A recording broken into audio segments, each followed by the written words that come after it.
मूर्ख वैज्ञानिक। एक नगर में 4 मित्र रहते थे। उनमें से 3 बड़े वैज्ञानिक थे, किंतु बुद्धिरहित थे। चौथा वैज्ञानिक नहीं था, किंतु बुद्धिमान था। चारों ने सोचा कि विद्या का लाभ तभी हो सकता है यदि वे विदेशों में जाकर धन संग्रह करें। इसी विचार से वे विदेश यात्रा को चल पड़े। कुछ दूर जाकर उनमें से सबसे बड़े ने कहा, हम चारों विद्वानों में एक विद्या शून्य है, वह केवल बुद्धिमान है। धनोपार्जन के लिए और धनिकों की प्रसन्नता प्राप्त करने के लिए विद्या आवश्यक है। विद्या के चमत्कार से ही हम उन्हें प्रभावित कर सकते हैं। अतः हम अपने धन का कोई भी भाग इस विद्याहीन को नहीं देंगे। वह चाहे तो घर वापस चला जाए।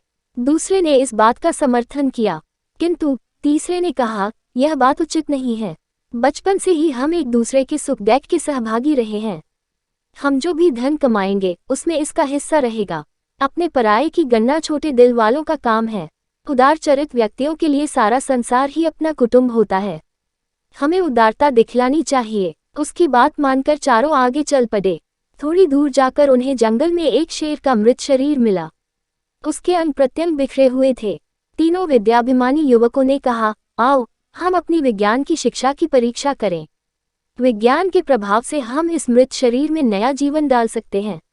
यह कहकर तीनों उसकी हड्डियां बटोरने और बिखरे हुए अंगों को मिलाने में लग गए। एक ने अस्थि संचय किया, दूसरे ने चर्म, मांस, रुधिर संयुक्त किया, तीसरे ने प्राणों के संचार की प्रक्रिया शुरू की। इतने में विज्ञान शिक्षा से रहित किंतु बुद्धिमान मित्र ने उन्हें सावधान करते हुए कहा, जरा ठहरो। तुम लोग अपनी विद्या के प्रभाव से शेर को जीवित कर रहे हो।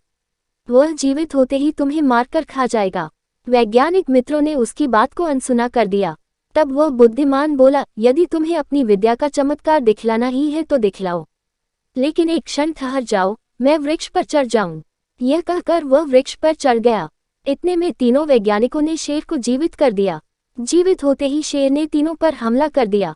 तीनों मारे गए। अतः शास्त्रों में कुशल होना ही पर्याप्त नहीं है, लोक व्यवहार को समझने और लोकाचार के अनुकूल काम करने की बुद्धि भी होनी चाहिए।